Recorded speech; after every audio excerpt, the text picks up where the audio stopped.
Hello and welcome to the second What I've Learned video from Pokemon Silver.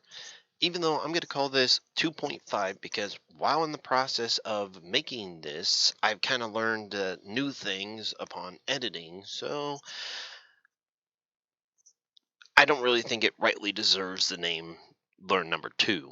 The second one I made was a really long winded talk, and I couldn't come up with enough footage for it. So while I'm re-recording the audio section of this, I noticed that if I put all my segments together, it kind of gives me a rough estimate of what time I need to have for my video. And with that said, I want to move on to a recap of what I've learned from the first What I've Learned video.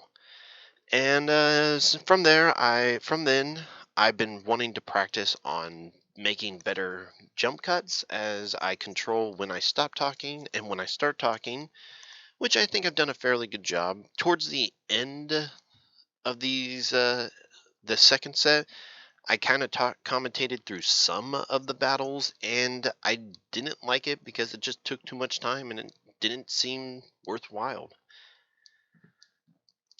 However, other than that, I think I've done a pretty fair job about being quiet when I need to make a cut and then cutting into where I need to talk again. I also have been very good about keeping my times in the time frame. There was a couple videos where I went well over the 15 to 25-minute mark, but not by very much. And honestly, I think I'm okay with that.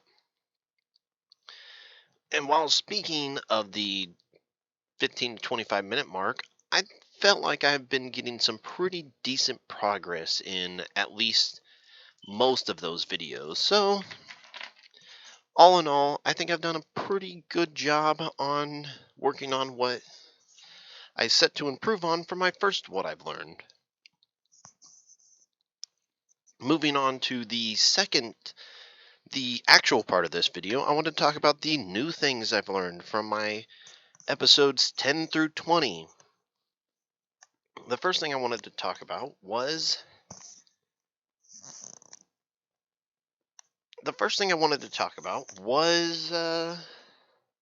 planning ahead. So when I went to go search for Corsola, my sixth and final team member, I noticed that it took me a long time, and it was a long time that I could have spared myself if I would have just read online real quick that said Corsola only appeared in the daylight. And that would have saved me a bunch of grief and frustration and being mad at my the Corsola, who ended up doing a really awesome job in the end of my recording session, so I'm really happy about that.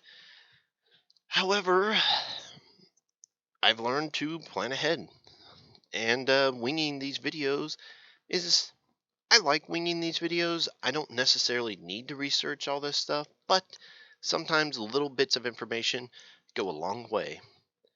And the final thing I've learned in this is kind of spread out a little bit. I had a lot of instances where my my Chimchao was just stealing the spotlight a lot of times, where it evolved right there. It was right there, right before Oddish evolved into Gloom, and I had to stop training my Oddish because I wanted to get the Chimchao. And it also stole the spotlight from Corsola, which I'm actually glad that it did, because now I know that it would have taken me a lot longer because I was doing all that at nighttime.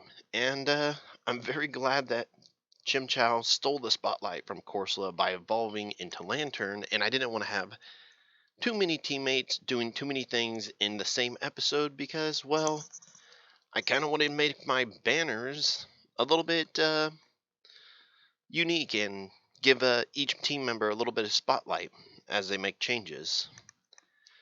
So, all in all, I've learned from my first one, and hopefully I continue to learn from my second one. I will see you guys as I start grinding for these metal coats in the next video. See you guys then.